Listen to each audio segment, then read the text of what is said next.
You're listening to 5 Things with Lisa Birnbach. Hi, it's Lisa Birnbach, and this has been a big week for me and my family. I'm going to tell you all about it, but first, I want to say I'm just grateful to all of you who enjoyed this blog, who enjoyed the podcast. And when I hear from you, you tell me what you liked about it, what you didn't like about it. You send me information I need. You give me your list of 5. You introduce me to a new reader or listener. It's very fulfilling, and I'm very grateful. And I've always thought of this podcast as a conversation between us, whether I'm recording myself or whether I'm talking to someone else, or in the case of last week, 2 people. But today I have a guest I am uncommonly excited to chat with. It's Lori Gottlieb, the therapist in Los Angeles, author of the new book, which is on the New York Times bestseller list, Maybe You Should Talk to Someone, a Therapist, Her Therapist, and Our Lives Revealed. So she will be here in just moments. But first, here is my list. Number 1, with a bullet, it's baby Simon. Simon is the son of my son and his wife. He was born Monday night. I guess that makes him he's my son's son. I can't say it yet. He's a whole new person. He's 20 inches long. He's darling. It is so different from holding my Exhibit A. But yet, watching Exhibit A hold his Exhibit A is freaky and fantastic and a total surprise, even though I had at least 40 weeks to get ready for the reality of this. Number 2. Now, baby Simon is still in the hospital because his lungs are not exactly clear yet, and we've all been very stressed and freaked out and worried. But the positive is, I would have done anything to take this agony away from my son. But through it all, he has become such a loving and devoted father. Now, he's only been a father 3 days at this point, but he is so loving, so concerned, trying to get all the information from the doctors, being there for his wife, getting the information to me. It is watching him grow up in front of my eyes. It's almost like that photography where you see a plant bloom from seed to full blossom on a science special in the course of 15 seconds. That's what it's like to see my son take care of his son. And though he's a very talented writer and director and performer, if he wants to go to medical school, I would not discourage that. He seems to have all the new knowledge of lungs and oxygen and medicine and tubes and stuff. He seems quite in command of it. Number 3, through this crisis, my family has come together in a new way too. My brothers contact me constantly. They are so concerned. My other exhibits are fully concerned and willing to do anything. My sisters-in-law keep calling, and I am really just grateful for all the sticking together and loving through thick and thin, not to mention my partner, who's been a great source of strength for me. Number 4, my daughter-in-law has been a rock through all of this. Though Simon rearranged his mother's abdomen in ways that she could not have foreseen, she has been a great sport and a great mother to her 3-day-old son. And I'd like to just say that Simon was born on May 6th, along with Archie Mountbatten Windsor and Amy Schumer's son. I don't think we know his name yet, but this is an interesting playgroup to have, don't you think? And number 5. This is unusual, but number 5 is the book I've been reading in between everything that's gone on at the hospital, at home, on the way to the hospital. And it's the book that we will be discussing today, Maybe You Should Talk to Someone by Lori Gottlieb. It's been helpful to me. I recommend it. It's good reading. It's well written. It's smart. Different stories are woven together to really most offer, I don't know, like a supportive reading environment.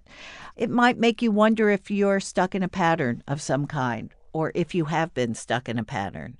And the subtitle is A Therapist, Her Therapist, and Our Lives Revealed. And I have really found myself nodding in agreement and feeling less like, I don't know, a strange person and more like a human being. Well, this is a first for 5 Things with Lisa Birnbach. Number 5, as you just heard, was the book, Maybe You Should Talk to Someone, written by Lori Gottlieb, who is a therapist in Los Angeles. It's a bestseller. By every measure, it's a bestseller. People are talking about this book. I love the book.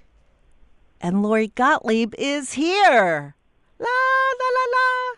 Hi, Lori. Hi there. I'm very excited to be here. Well, it's great to talk to you, and it's fantastic that you wrote this book. I have never really been a reader of it diminishes it to say self-help, but I guess your book is generally speaking within the self-help domain. Would you say that's right? It's funny. I don't really think of it that way, but I think a lot of people feel helped by it, so I guess technically it would be. But to me, it's really bringing people back behind the curtain into the therapy room and following the stories of 4 of my patients and really getting invested, I think, in their lives and their struggles and how they get through them. And then following a 5th patient, and that 5th patient is me as I experience an upheaval in my life and end up as a therapist going to therapy. So there are no bullet points or takeaways in the sense of I think self-help books. But I think that by seeing, I think when the reader sees him or herself reflected in the people in the book, that they can't help but learn something about themselves. I think you're right. There's a place in part 3, I think, where you have gone from being the therapist to being the patient, which happens throughout the book. You weave all the stories together. And you have just committed the same, not faux pas, but the same, I guess, mistaken thinking that all patients engage in, which is you want your therapist to give you the answer. Yeah. And I think, and it's just so you have the awareness, of course, and the distance to have written about it. But in the moment when you're in pain, whether you're a doctor or a patient, you want someone to give you the answers and help you. And I think it's very decent of you to admit that. I very much am the patient when I'm telling that story. And I think that you have to take off your therapy hat in order to get something out of the experience. And so, I do all the things with my therapist that my patients do with me, and one of them is I want him to give me advice. Right. What would you do? Who am I to make the important decisions in my own life? You decide. Right. You're wiser. I've given you this information for you to make a determination for my life. Yeah. Right. Clearly, I'm not making good decisions, so I'm going to abdicate all of the responsibility and let you make the decision. And then if it goes badly, I can blame you. Right. Oh yeah. What an added bonus. Yeah. And I think too, it's hard. From the therapist side, when people want advice, I know that the version of the story that they're telling me is a very specific way of including what they want to include and excluding what they want to exclude. So even if I were to give them advice based on the story they've told me, I only have part of the story. I don't have the whole story. So my advice wouldn't be that valuable because I actually don't have the broader perspective on that story. One thing you've made very clear in your book is that patients or clients lie. And that basically we're all lying. Even if we're not intending to lie, we're ashamed. We're vessels of shame and lies, and we want our therapist to not only solve our problems for us, but to think of us as good people. And that I found very poignant. That you haven't, in your profession, there's an expression referring to the sort of last thing that a patient says at the door as they're about to leave? The doorknob disclosure, right. Yeah, I mean, I think so many times, first of all, we want our therapist to like us, which is a normal reaction when you have this very intense, intimate relationship with somebody. But I think also, we have our own shame, and out in the world, there's this performative aspect to what we present to the world. And in therapy, that all goes away. But I think that we still carry that with us, that if we share the truth of who we are, that we won't be liked or respected, that someone will look at us differently. And so, we do keep secrets, and we do, I would say, lie by omission often. And I do too, which is that I don't tell my therapist the entire story, partly because I don't want to think about it, and so I don't. And part of it is that I don't want him to know the trouble that I'm really in. Right, even though you want him to fix it. It's right. the paradox. It's how can you get help? Yeah, how can you help? Right. Well, the thing that is so interesting is that in the patients you've selected, you have, I guess I've read somewhere that you created composites that John and Rita and so on, or Julie, are all a combo. They're each a combo.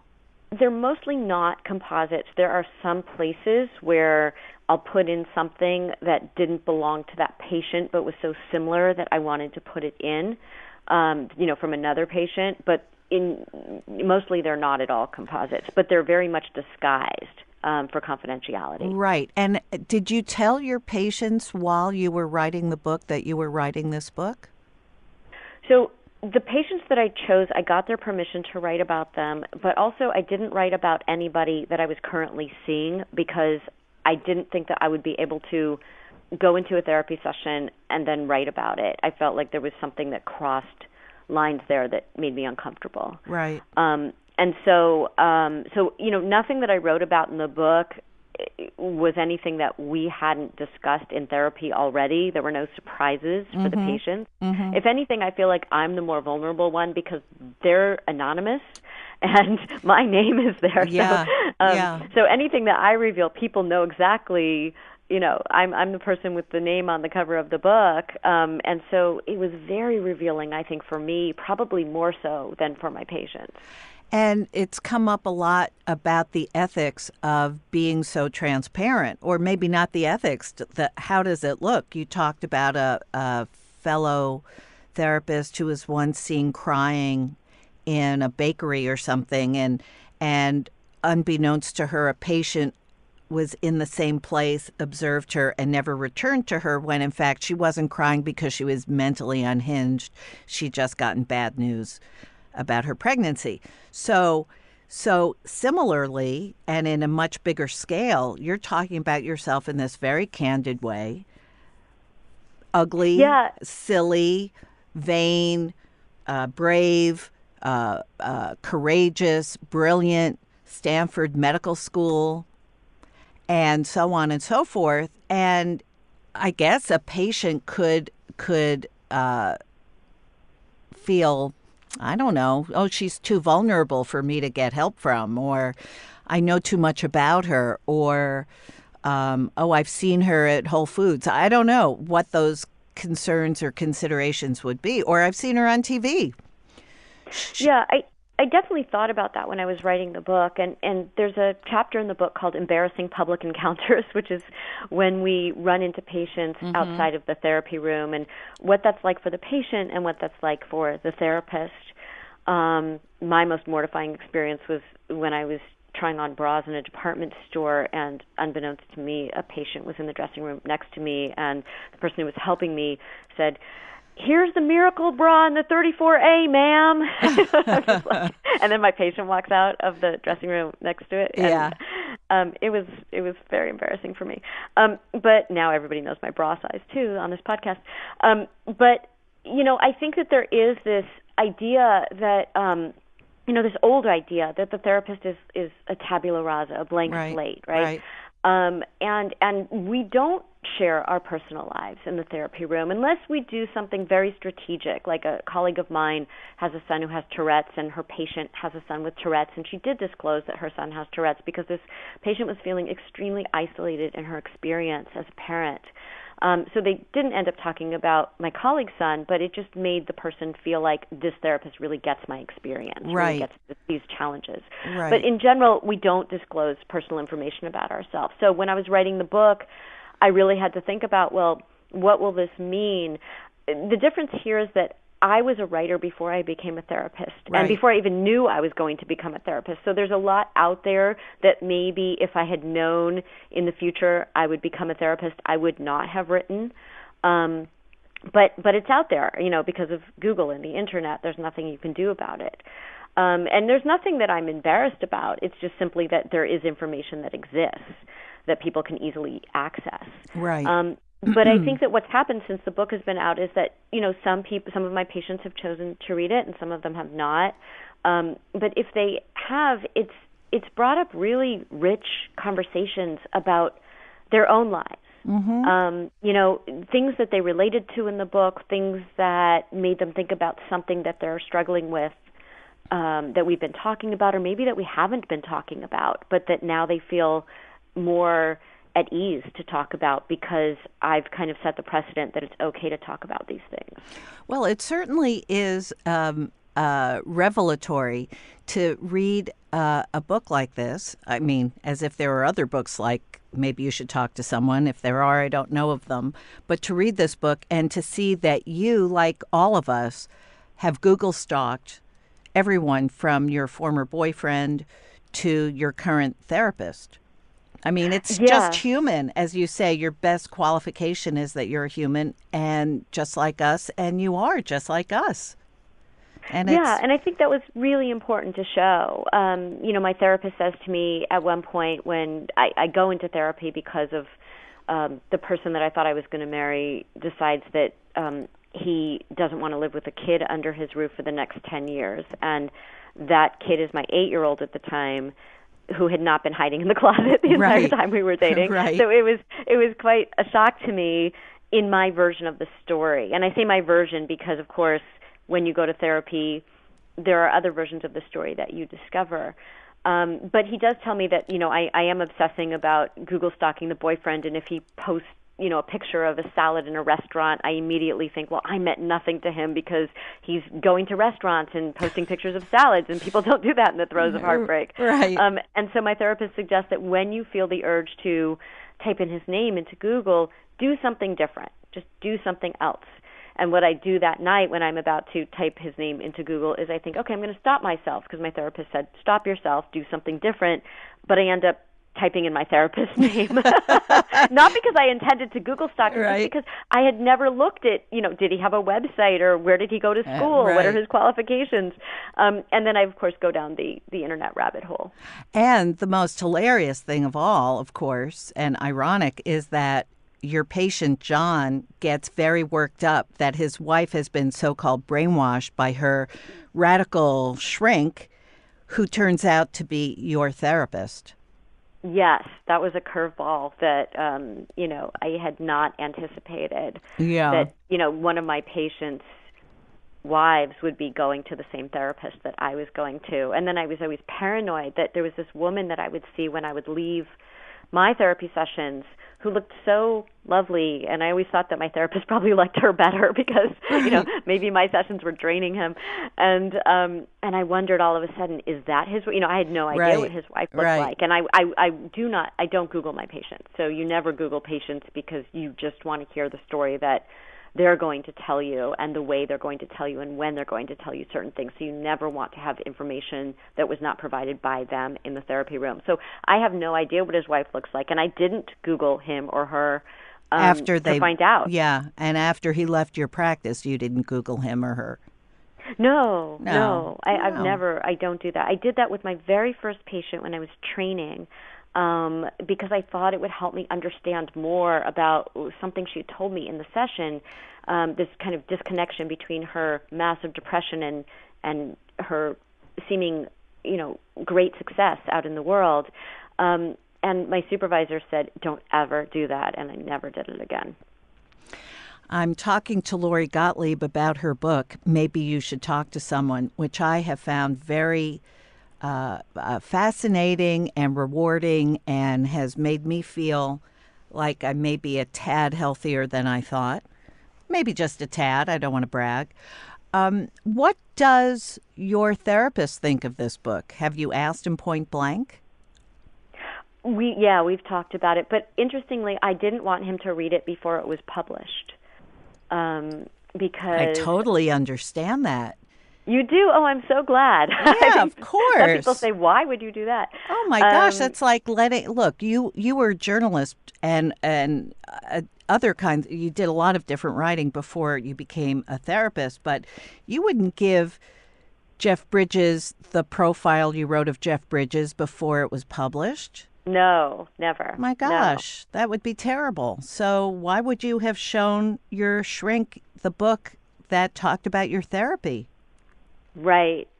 Yeah. Well, I really wanted it to be for me to go off and put the book out into the world in a clean way without knowing what he thought about it. Mm-hmm. And then, of course, then he read it and we've talked about it. And it's I think the conversations, just like the conversations with my patients who have read it, I think it just brings up all kinds of things that people have been thinking about but haven't articulated either to themselves or the other person about the experience. Because therapy is really about that relationship in the room. There's so much, we do all the training and take our boards and get licensed and do continuing education every year and do case consultation every week. And, we do all of that. But ultimately it's about you and the other person in that room. Right. And so I think that the book, gives people permission to talk about the relationship in the room on a deeper level. And Lori, you talked just moments ago, and certainly in the book, all through the book, that the precipitating event which sent you back to the couch, as it were, was this upending of a relationship that you thought was going to be permanent. You have to wonder whether this former boyfriend has read the book or has been in touch. I mean, inquiring minds want to know. Have you heard from him since this book came out? I did. Yeah? He sent me a lovely note, actually. And, it's interesting because the way the book starts out, he's the villain. Yeah.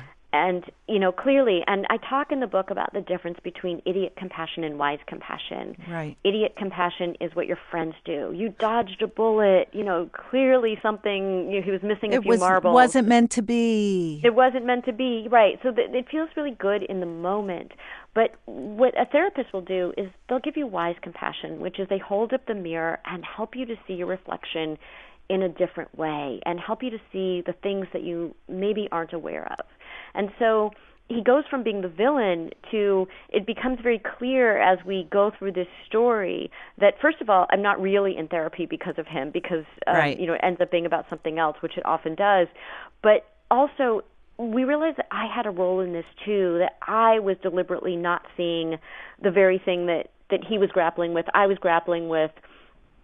There's something off about this, like about the way that he feels about kids, but I don't want to look at that. So anytime I would get a clue, I would immediately push it aside. Right. And so I was responsible too. And in the end, I think we both come off as very human and flawed, but ultimately good people who wanted a relationship to work, but also knew that it couldn't and didn't want to break it off. Right. I think that's extremely good representation of what you wrote and where you are. How long have you been practicing? So I started seeing patients in, I think it was 2007, and then I got licensed a few years later because I had to do traineeship and internship and take my boards. But you start seeing patients as a therapy intern, and then you move into your private practice or a clinic setting or whatever you decide to do. So you've been seeing patients since 2000 and... About 2007, I think. 7. So do you feel, this is probably a strange question, but do you feel that you're more competent, wiser, better prepared to give advice or not? or hold that mirror up to your patients now in 2019 than you were 2007, 8, 9? Oh, absolutely. I write about my first therapy session Yes. in the book With the clock, where not with the right, broken clock. the broken clock, and I didn't know what to do, and I was panicking, and I felt like it was quite a disaster. And now that I wouldn't give a second thought to something, whatever's happening in the room, you just deal with it in the room, and you're very honest with your patient about what's happening. If the clock has run out of batteries, you don't have to sit there and panic. You can just say, hey, the battery is out, and I want to not get distracted. Let me get another clock.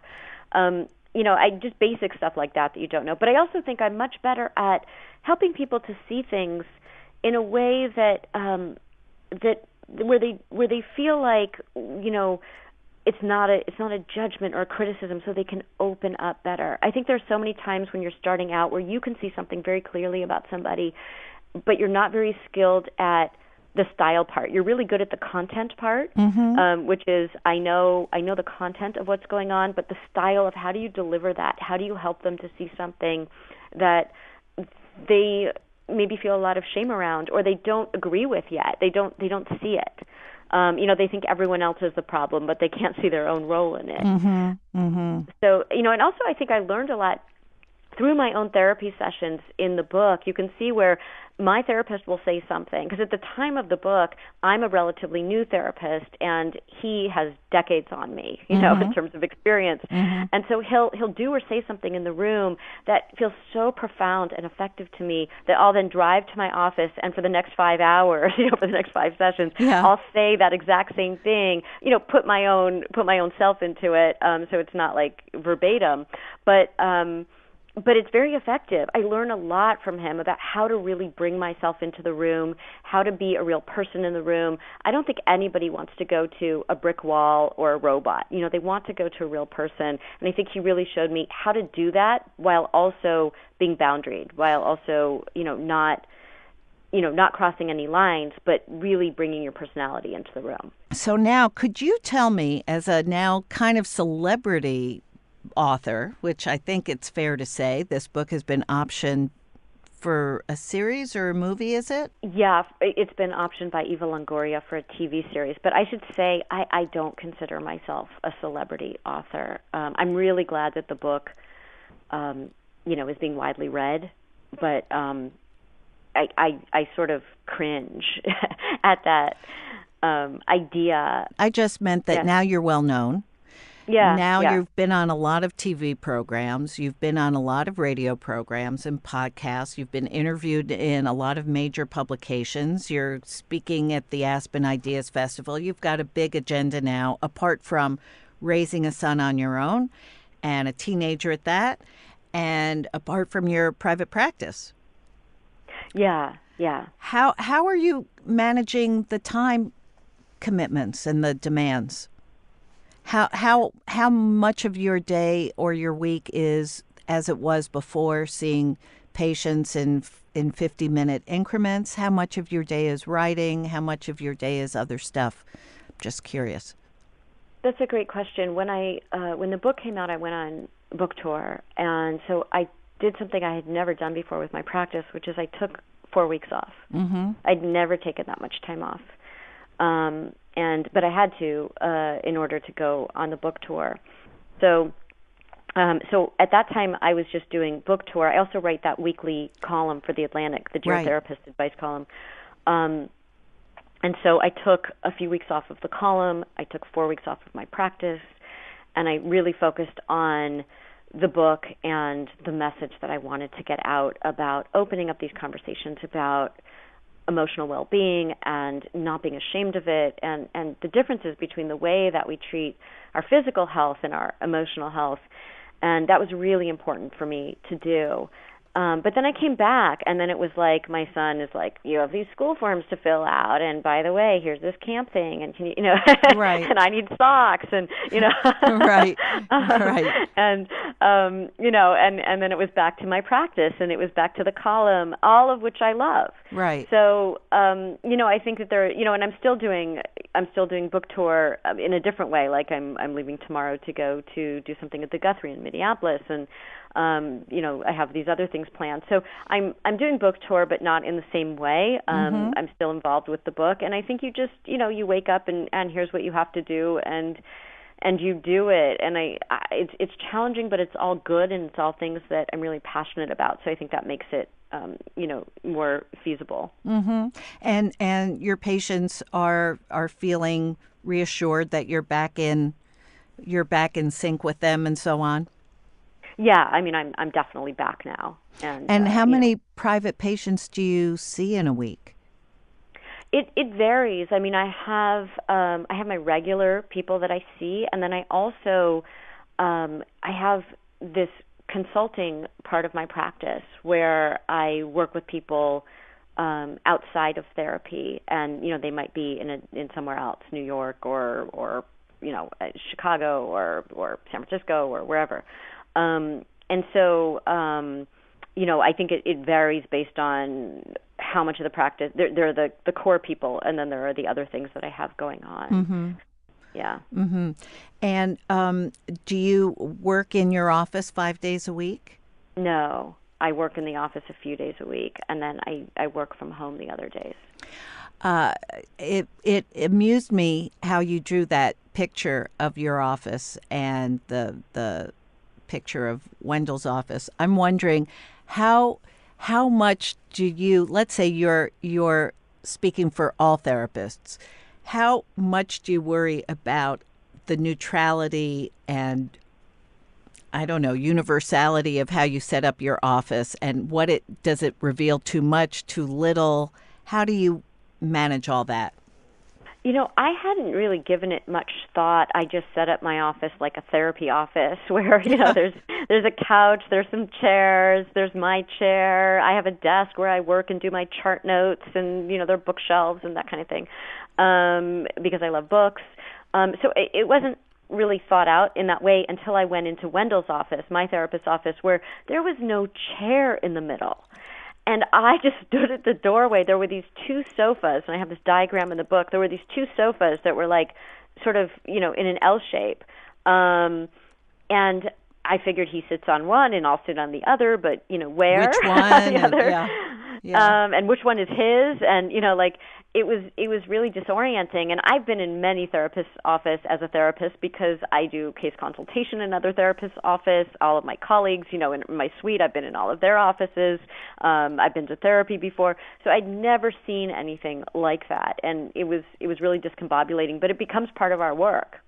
What about artwork? And do you have a picture of your son in your office, or do you have his artwork in his office? Right. No. So that's what's, I think, that's what's different. Like in my writing office, I have tons of pictures of family and, and like other objects that are very meaningful to me for when I'm writing.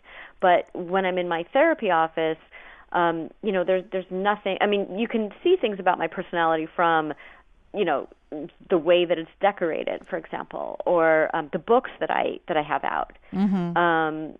But no, there are no personal photographs in the office. Before we get to your 5 things, I just want to say that I want to reinforce how much I enjoyed reading your book. Actually, I have a little bit left, so you might have cured everybody by the end of it. But I see great strides in your treatment of your patients, and it's really great to read. I wanted to tell you that a friend of mine told me that she and her husband read the book, and it convinced her husband to try to see a new therapist, and it convinced her that she did not need to be in therapy at the present time. So I love that people are learning from it, are extrapolating different ideas and taking it to heart which is fantastic.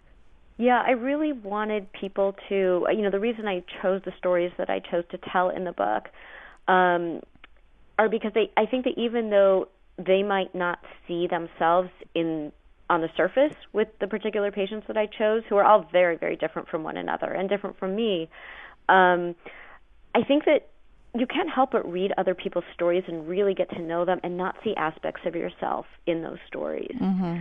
And so I think that everybody has a different takeaway from the book because they see a different aspect of themselves in these stories. So someone might say, like your friend, oh, I think I need to find a different therapist. Someone might say, I think I want to go to therapy. Right. Someone might say, I think I don't want to go to therapy, but I learned something about myself.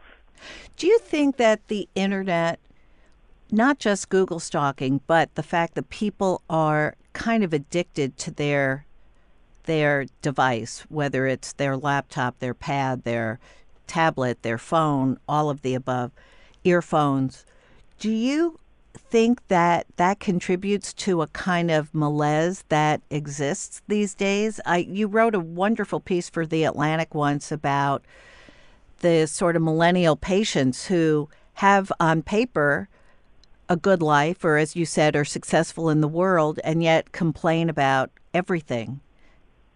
Do you think that somehow the digital remove is part of the problem? I think it's a problem for all of us. It's not just the younger generation. Right. I think that no matter what people come into the therapy room for, there's an underlying loneliness, disconnection, even if they're surrounded by people, because of what I was talking about earlier, the sort of lack of face-to-face connection. Right. Liking something on Facebook is very different from sitting down with someone without any distractions. We just don't have those organic ways of seeing people face to face that we used to, where you'd walk outside and you'd see someone, or you'd walk in your neighborhood and you'd go to someone's house. It's very hard for people even to plan. People try to get together and it's like, well, next month. Yeah. Yeah.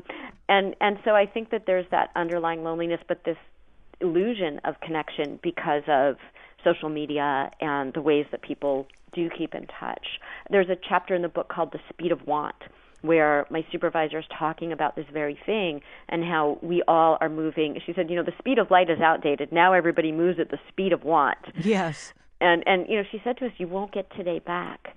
And it was this chilling statement that she said, but at the same time, we didn't have time to think about it, ironically. But I think about that all the time, especially in the book. I treat this young woman in her 30s who's newly married and then gets this cancer diagnosis, and it turns out that first it's treatable and then it's untreatable. And I go with her on this, through this experience where she says, will you stay with me until I die? And I think that really looking at the way she decided to go on this path to her death made me think very intentionally about my day-to-day and, that statement that my supervisor had made about you won't get today back. Yes. How do we go through our days? And I hope that the book makes people think more deeply about how they're going through their days. Right, and not just binge watch TV and Google stalk all day, because while those are fun, those are as fun as picking a scab or tweezing your eyebrows. It doesn't add up to much. Yeah, and I think that what most people want at the end of the day is when they wake up, they want meaning. Mm-hmm. They want purpose. Right. And I think so many people it's so hard for people to sit with their feelings if they have any anxiety or discomfort around uncertainty, or they don't know what they're going to do. It's so much easier, myself included. It's so much easier to get on Twitter. Or binge watch your show. And there's nothing wrong, by the way, with Twitter or binge watching your show. That's fun, but sometimes it masks some other things that maybe would help us live a kind of life that maybe we should start thinking about, given that we have a limited time here. Absolutely. That's a good place to pause and ask you for your 5 things that make your life better. Your first one is emotional generosity. Right. Yeah, emotional generosity was something that came to me first, because I think so often we're going through our days and we forget about how good it makes us feel to be emotionally generous to other people. So it's not only that it makes us feel good when people are emotionally generous with us, but we actually feel better if you're standing in line somewhere and someone's in a rush and you say, hey, it's okay, you can go ahead of me. That makes you feel so good. Yeah, it's sort of an oxytocin producer, isn't it? Yeah, it just, just little acts of kindness throughout the day. When you're talking to your partner about something and something, you feel like, I don't really have the time for this, but you give them an extra 5 minutes, it will feel really good. Or with your child, right? Right. Sometimes when we think, oh, I don't want to do this, but you're just being emotionally generous. You don't have to do it all day long. We can't. But even just once a day, think about emotional generosity, and it will give you a boost during your day. And also, this is very minor, but don't you notice that sometimes in movies or plays, or you see an actor being particularly generous in a scene, and it sort of warms your heart? It does. It makes us feel good. Yeah. Because I think that's the kind of thing that we, when you see what goes viral on the internet, it's usually somebody did something emotionally generous, and Yes. that's the kind of thing everybody wants to see because it makes them feel good. But when you're the person doing it, it makes you feel even better. Excellent. Number 2 was broken in sneakers. I love broken in sneakers because it makes me feel just really comfortable. I think that you get to a certain age where, you were wearing very uncomfortable shoes for a very long time. At least I was, and I'm 5'2", by the way, so I was always wearing heels. And I think when you can just be at peace with yourself, it somehow signifies when you're walking around in broken in sneakers that I'm cool with who I am, and I just want to be comfortable at this point. My daughter says she can't wait until she hits the Eileen Fisher stage. And she's only in her 20s. Number 3 is meandering conversations. Oh, right. Yeah. I think meandering conversations are so important because it's what I was talking about earlier with just being able to connect face to face and seeing where the conversation goes. Sometimes you'll get together with somebody and you have no idea that you're going to reveal something to them, or they're going to reveal something to you, or that you're even going to talk about something that you hadn't given much thought to, and all of a sudden you guys are talking about this thing that you're both so engaged in, and you had no idea the conversation was going to go there. And I think those are the most gratifying conversations. In therapy, often people will come in with an agenda. On the drive over, they're thinking, what's going to be my opener today? What am I going to use this session to talk about? And I understand the instinct, but often when people come in and they don't have an agenda, and they just come in, they close their eyes for a minute and they breathe, and then they see where their mind goes, that meandering conversation is usually the most fruitful and the one that they really needed to have. Yes, and you write extensively about the value of silence in your book, and I really appreciated that too. Sometimes especially when we're nervous and we're presenting, we want to yak, and sometimes it's just way more productive to sit quietly and think first. I try to think before I speak, but I'm not always successful at that. Yeah, and I think that there's this cliche of therapy as the therapist being, saying aha and kind of, if that, basically being silent. That's not what I meant by silence, is, as you know from the book. It's that sometimes people want to fill the gap with just junk, and they're sort of tossing more junk into that void. The silence can be really rich and really full of emotion and information. And all of a sudden, if someone's talking and you don't interrupt them and you just give them that extra minute, they might feel something that they wouldn't have felt if you filled the gap with words. Mm-hmm. Mm-hmm. Very good. Number 4, a comic in the New Yorker. Humor is crucial, I think, to our lives. And we need to laugh, we need to be silly, but most of all, I think the comic and the New Yorkers help us to laugh at ourselves. If we can laugh at the ridiculousness of being human, which is what I think a lot of the comics in the New Yorker do, we lose a lot of that shame, and we feel less isolated in our struggles. We feel like, oh, it's universal. Everybody does this. Everybody thinks this. I'm not the only one. And it feels like all the air returns to the room when you can laugh at yourself. Do you have a favorite cartoon or a favorite cartoon artist from the New Yorker? Oh, so many. But my favorite was something that my therapist brought up. He brought up a cartoon from the New Yorker in our session, and he said, "You remind me of this cartoon from the New Yorker, and it's of the prisoners shaking the bars, desperately trying to get out, but on the right and the left, it's open." Mm-hmm. And that so resonated with me about the ways that we feel trapped in our circumstances, and yet sometimes we don't want to get out. We don't want to be free, because with freedom comes responsibility. Right. And so, sometimes we don't want to look to the right or the left. We just want to sit there and be the victim and be the martyr and say, I can't get out, and I'm trapped in here. Right, right. My favorite, and I don't even know who drew it, is a Venn diagram.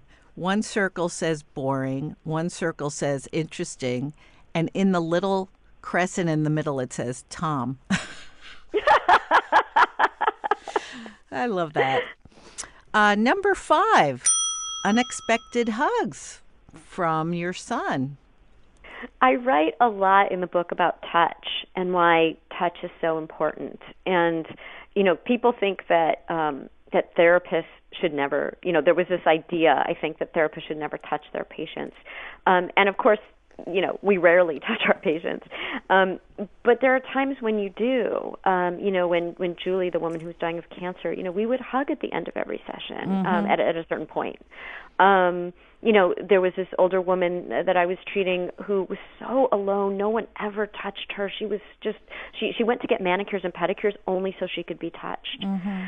And, I would, give her a handshake or like touch her shoulder as she was leaving. Mm-hmm. Just little things like that. But, I think that we underestimate the value of touch and how it can literally make you physically ill if you don't get skin-to-skin contact. And so, I make sure that even though my son is a teenager, that there are times when I'm permitted at this age to give him a hug. And it just, I don't think that we should.